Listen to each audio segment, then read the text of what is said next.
Every Sunday, she watched the elegant woman in church, graceful, loved, and always beside a man who looked like the husband every woman prayed for.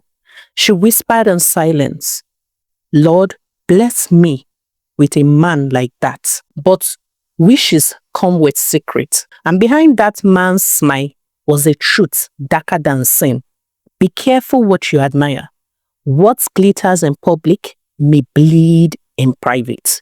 In the dazzling and bustling city of Ile-Ife, there lived a very beautiful couple, Mr. and Mrs. Adegoke. Mr. and Mrs. Adegoke worshipped in all-time gospel church. They were the perfect definition of couple. They sat together, often wore the same clothes to church every Sunday.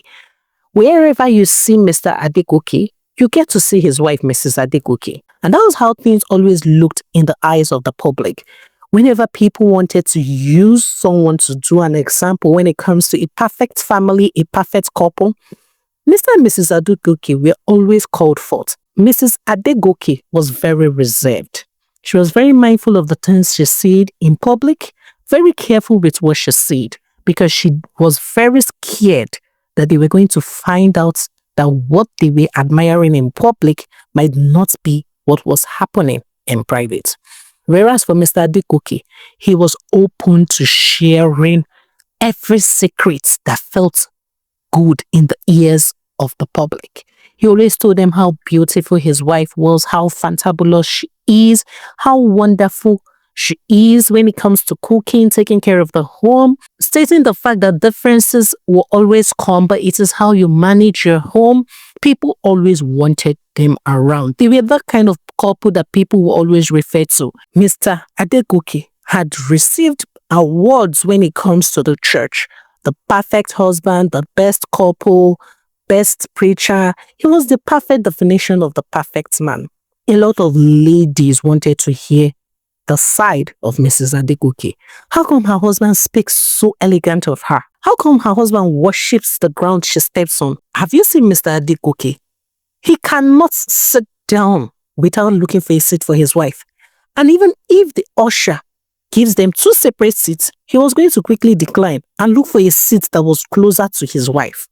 They were that perfect match, the match made in heaven. Every lady wanted to know what she was doing different. Ever since they got married, even if they had no child, they were living in peace. She always had this bright smile, the smile that could make you feel that she had no worry. Sister Tenny always wanted to get close to Mrs. Adegoke. Sister Tenny was planning to get married soon, and she needed to know all the secrets, the way to keep a man, the way to handle a man, the way to make a man love and see only you. Sister Tenny did everything possible to get the least advice from Mrs. Adegoke, but it wasn't coming forth, as Mrs. Adegoke barely said anything to anyone. She was just smiling whenever her husband makes all those statements. She never added a single thing or subtracted any. One fateful day during the sisters' fellowship, the moment the fellowship was over, Sister Tenny quickly brought it up amongst the sisters and said, "Mrs. Adegoke, why do you find it difficult in sharing your secret of keeping your husband? I have approached you several times in order for you to tell me what I can do. How have you been doing it? How come your husband and you live a perfect and beautiful life? Why is it that you find it so difficult to share a word of advice with us? Or is it that you're too proud to share a word of advice with us?" Mrs. Adegoke did not say anything. Rather, she smiled and said, "What do you want me to say? My husband might like fufu, and yours might not like fufu. So you don't expect me to know how not eating fufu will taste. I am just a woman of God, a woman that loves Jesus. All I can say is that you have to know your husband.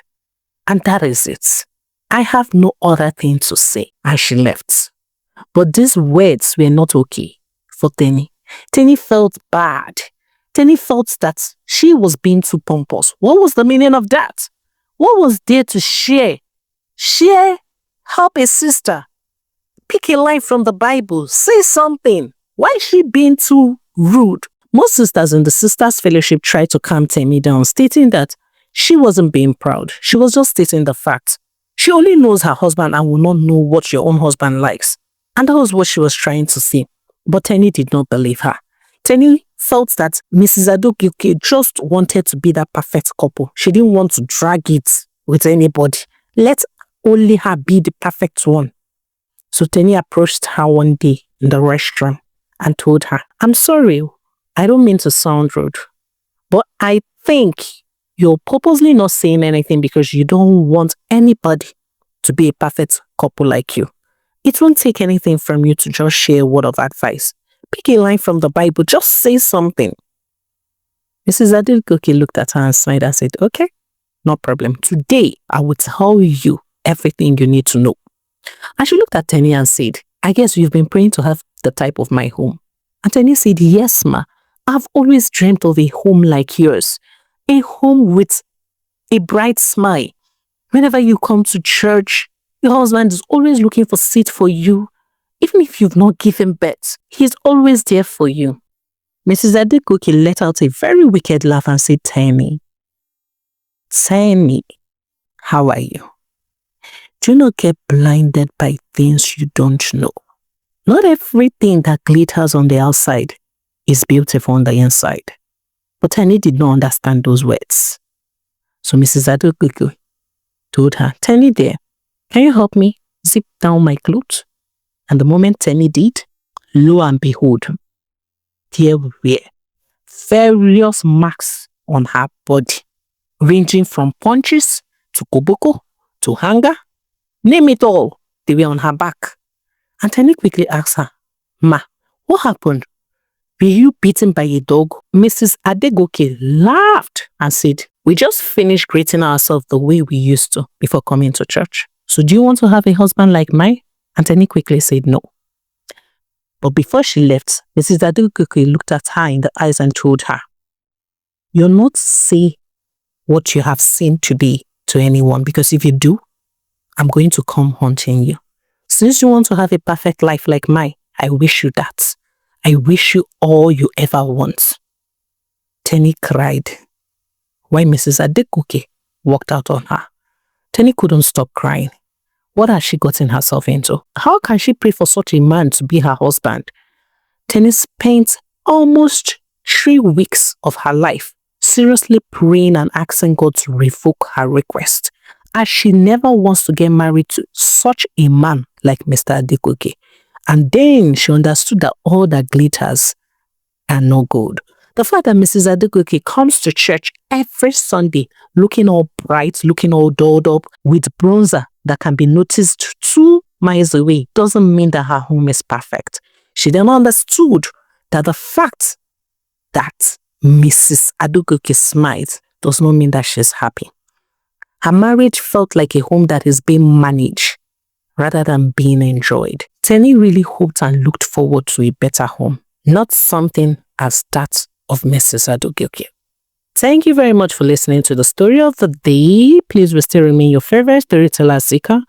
I'd just like to drop one or two. This is a true life story from a church. Sometimes we tend to admire something because we like the outward appearance of it, not because we truly understand what this may cause us. Sometimes we make wishes that we only wish much later in life that we could reverse the hands of time. Not everything you see outside is perfect. Be very, very careful of what you wish for. So we'll see you again in our next story. Bye for now.